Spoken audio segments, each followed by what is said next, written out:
Ok, við erum hérna með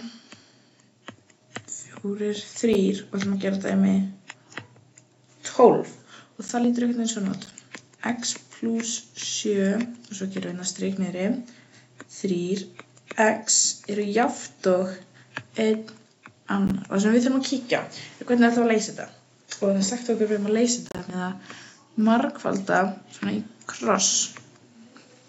Og þá náttúrulega byrjum við að reyna að finna, mér finnst best að finna hvar við fáum mestu x-in út.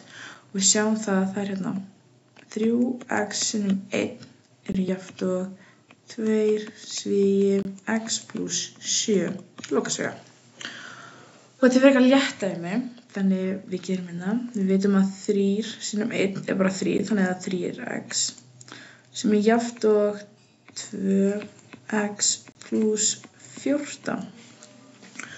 Og við ætlum að hafa x-in bara öðrum megin, þannig við færum þetta hingað. Það verður þá 3x mínus 2x jafnt og 14.